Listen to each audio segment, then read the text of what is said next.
नमस्कार। सभी का इस क्लास में बहुत बहुत स्वागत है। हमने पिछली क्लास में आपको क्लास 11th की इस केमिस्ट्री में हमने आपको पिछली क्लास में क्या बताया था, जरा याद करो। मैंने आपको पिछली क्लास में मध्यवर्ती के बारे में बताया था। मध्यवर्ती कौन कौन से होते हैं, मुक्त मूलक बताए थे आपको मैंने, है ना, और कार्ब धनायन बताए थे। आज हम मध्यवर्ती में आगे चलते हैं। आज बताते हैं हम कार्ब ऋणायन। इस लेक्चर नंबर 4 में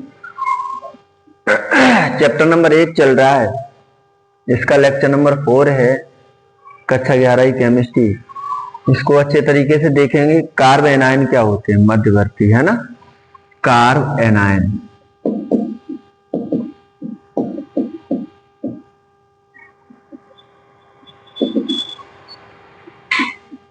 क्या होते हैं? कार्ब एनायन ऐसे ऋणायन जिनमें कार्बन परमाणु पर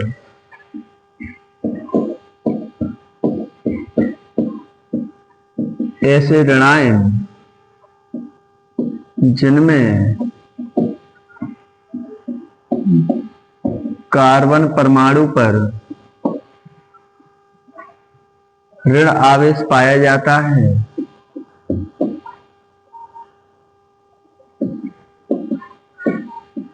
ऋण आवेश पाया जाता है, कार्ब एनायन कहलाते हैं।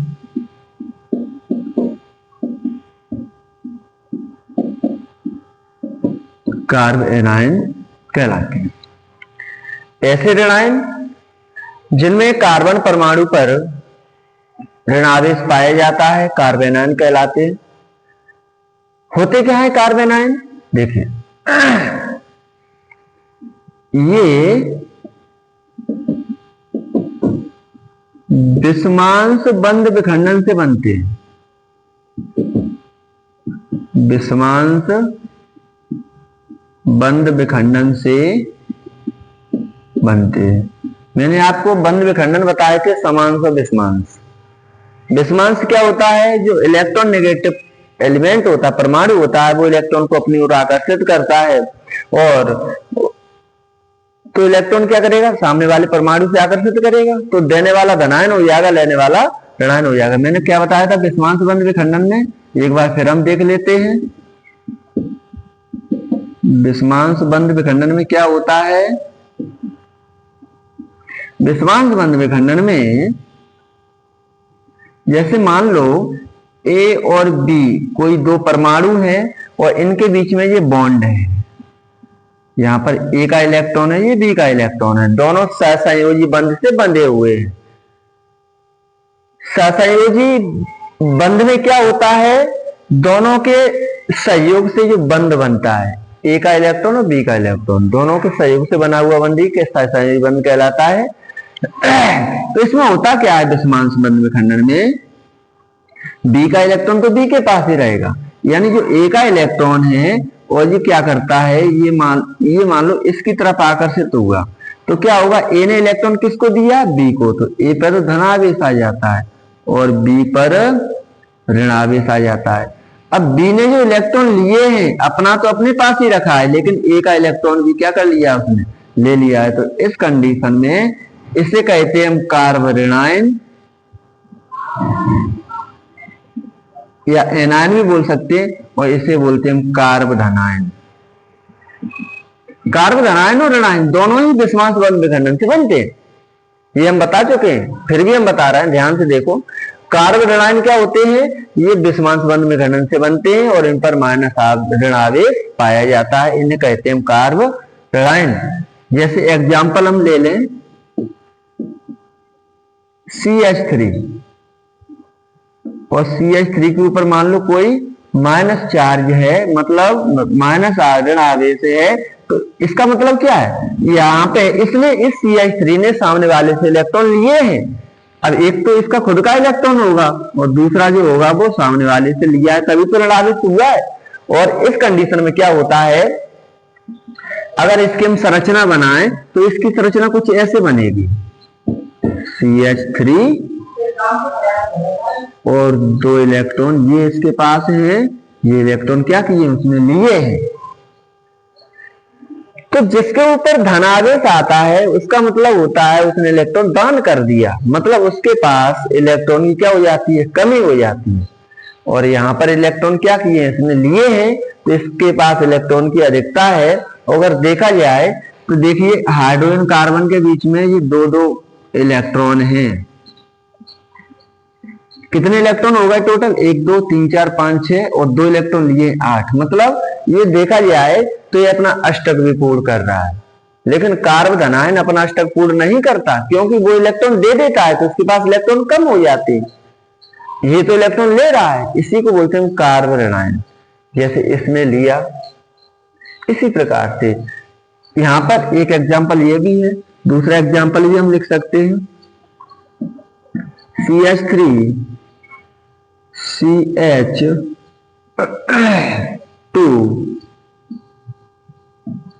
ऋणायन।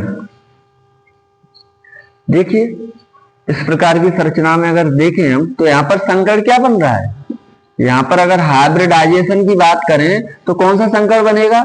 हमने बताया था तुम्हें कि सिग्मा बॉन्ड होते हैं वो सभी इस संकर में यूज किए जाते हैं और इसको भी इसमें काउंट किया जाएगा। तो यहाँ पर ये संकर बनेगा 1 2 3, इसको काउंट करो 4 होगा, 1 2 3 4, तो sp3 संकर बनेगा, है ना।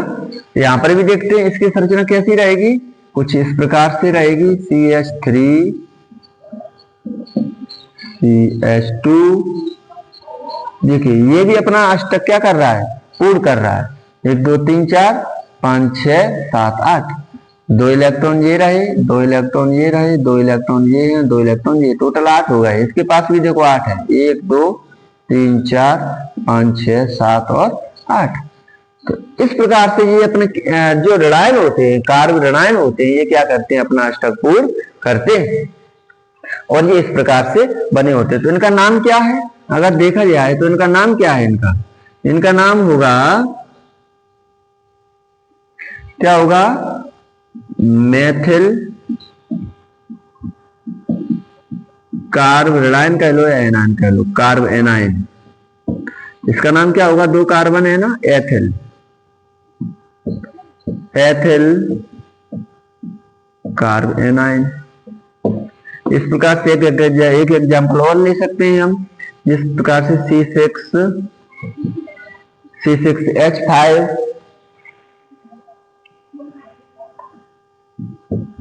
CH2, ये इस प्रकार की अगर संरचना बनाते हैं तो कुछ ऐसी संरचना बन जाएगी अपनी। ये बेंजीन रिंग है, इसके ऊपर CH2, मतलब ये इसने इलेक्ट्रॉन लिए हैं, तो इसको बोला जाएगा, क्या बोलेंगे इसको हम, बेंजीन कार्ब एनायन।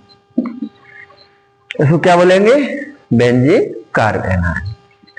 इस प्रकार से ये कार्ब एनायन है क्या होते हैं, जिन पर ऋण आवेश पाया जाता है और इन पर क्या होता है, ये विषमांश बंध विकर्णन से बने होते हैं। इन्हें हम क्या बोलते हैं, कार्ब एनायन है। ये सभी कार्ब एनायन के एग्जाम्पल हैं, और भी हो सकते हैं बहुत सारे, ठीक है। चलिए इसके हम आगे बात करते हैं,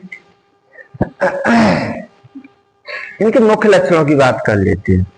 मुख्य लक्षण चलिए यहां बता देते हैं, इनके मुख्य लक्षण क्या होते हैं।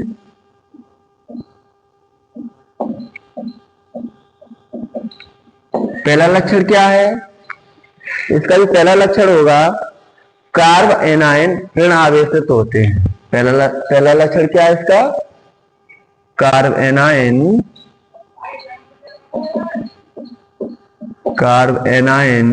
क्या होते हैं, ऋणावेशित होते हैं। कार्ब एनायन ऋणावेशित होते हैं। दूसरा लक्षण क्या है इसका, दूसरा लक्षण ये है कि इसका हाइब्रिडाइजेशन कौन सा बन रहा है, इसमें sp3 संकर। तो इनमें sp3 संकर बनता है।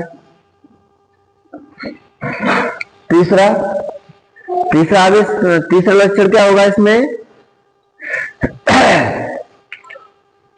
ये अपना अष्टक पूर्ण करते हैं। यही तो मैंने बताया अभी, ये अपना अष्टक भी पूर्ण करते हैं और ये क्या है? संकर, sp3 संकर बनाते हैं। ये इनके लक्षण हैं। ये अपना अष्टक पूर्ण करते हैं किस प्रकार से? मैंने अभी बताया 6 और 2 8 इलेक्ट्रॉन हो जाते हैं, इनका अष्टक पूर्ण हो जाता है। ठीक है ना? और ये अत्यधिक क्रियाशील व अस्थायी होते हैं। चौथा लक्षण क्या होगा? ये क्या होते हैं? अत्यधिक क्रियाशील होते हैं तथा अस्थायी होते हैं। ये अत्यधिक क्रियाशील होते हैं और क्या होते हैं? अस्थायी होते हैं। इनका जो पांचवा लक्षण है, इनका पांचवा लक्षण क्या हो जाएगा? ये मुक्त मूलक के नाम से पुकारे जाते हैं। ये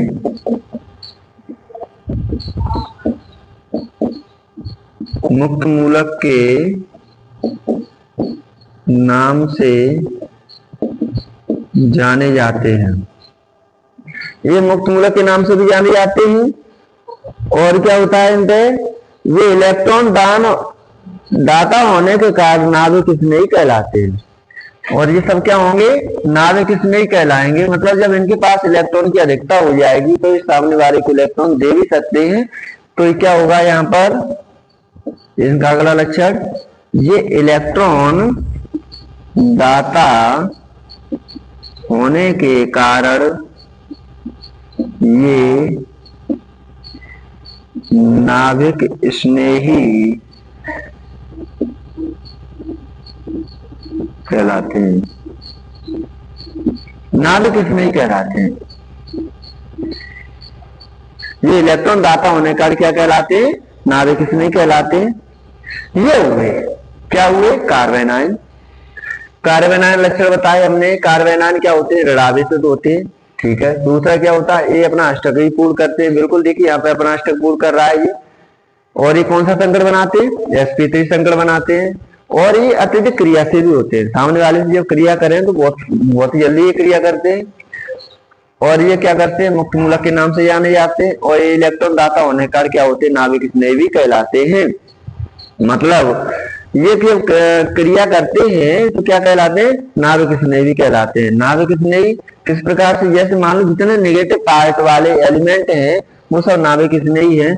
जैसे Cl नेगेटिव है, OH नेगेटिव है ना, NH3 नेगेटिव, ये सब क्या है तुम्हारे? ये सभी नाभिक स्नेही है ना? है तो बहुत सारे नाभिक स्नेही। इनको बताएंगे हम आपको आगे कि कौन नाभिक स्नेही होता है, इलेक्ट्रॉन स्नेही, नाभिक स्नेही, इनके सब बारे में पढ़ाया जाएगा। ठीक है ना? तो आज हम कार्बन आयन पर यहीं पर इस क्लास को समाप्त करते हैं और आगे हम नए टॉपिक को लेकर के आएंगे इसी के अंदर, है ना? चलिए।